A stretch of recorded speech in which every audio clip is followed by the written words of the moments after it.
小米 S57上问。我大胆预测一下，反正又不涉及泄密，对吧？我预计呢，它的最低价格不会低于21万，价格区间大概会在21到30万之间。这个呢，也不是我瞎猜，雷总在发布会上自己也明确说了嘛，说14万9的人也不用再讲了，好吗？14.99万是绝对不可能的。100度电3元李宁的时代，这3个叠在一起就意味着10几万的成本。而且雷总一直在强调他们这台车的硬件有多么强，有多少遥遥领先的技术，肯定是杠杠的啊！这个就是在吹耳边风啊，抬高速7的产品定位，降低消费者对于价格的心理落差。再一个呢，咱们可以直接对标一下极氪007就行了，非常直接的竞争关系。007的定价是20.99万到29.99万，但是你可以想象一下，极氪人家的背靠的可是吉利啊，设计、技术、生产、销售这一整套都是非常成熟的，成本控制是小米根本没法比的。所以我个人认为小米速7不会太便宜，21到30是一个比较合理的价格区间。我再不要脸点啊，正负浮动1万，等价格公布了，我猜中了的话呢，欢迎回来考古庆祝；猜错了，也欢迎大家回来打我的脸。简单说2点，第一是设计，我不评论。这不是一样的吗？这样也能赚到钱，我真的是这个直接报警吧，这个真的没有区别。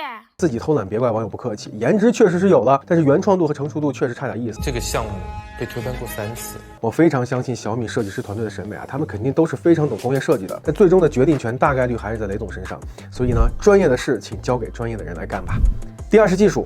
好，但不是现在。小米是站在巨人肩膀上的，入局虽然晚，但是技术肯定是不差的。国内电动车领域现有的供应链是全世界最好的、最全面的，核心的电池、电机、电控都在手上。所以你觉得小米作为一个供应链的整合商，它能差到哪儿去呢？但是技术整合又是一门学问，时间是关键。小米的第一款车可能会很惊艳，但大家千万别指望它有多成熟。一款产品初期的体验绝对是它整个生命周期里最差的。苹果、特斯拉也一样，魏小李不也这么过来了吗？随着时间推移，收集用户的反馈，快速做调整，这也是创始人亲自操盘一个项目的一个好处吧，直面问题，解决问题。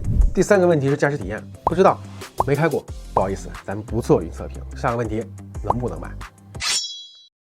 普通消费者如果买来当主力车的话，我建议观望一下。大家可以回想一下魏小李他们第一款车刚交车的时候，用户反馈是啥样的 ，bug 多的令人发指。就比如等红绿灯升级 OTA， 给你停那儿就走不了了，或者是零下15度，车门解不了锁。本身不是什么原则性的大问题，但是体验确实不太好。而且这个发现问题、解决问题的过程又是一款新车的必经之路，给它点时间，上路的车多了，问题就能显现的越多。还有几个大的汽车媒体的独立测试内容出来之后呢，根据测试结果来决定买不买也不迟。别因为它贴的是一个小米的 logo 就冲动下单啊！毕竟它不是手机，毕竟这么大一坨，没那么容易年年换新。更何况它跟你的生命是强相关的这么一玩意儿，谨慎点总没错。但如果你是个极客或者是主播，喜欢研究这类新产品的话，非常推荐。新产品的可玩性和流量一定会非常的高，带来的隐形收益也会比较可观。还有小米智能家居和移动设备布局已经非常多年了，像是家用电器、手环之类的，未来肯定是能跟速7完成一个比较深度的互联。这事儿别说魏小李没戏，特斯拉也没戏。目前全球只有苹果和华为能干这事儿。如果你是一个小米生态的重度用户呢，还真的非常值得试一试。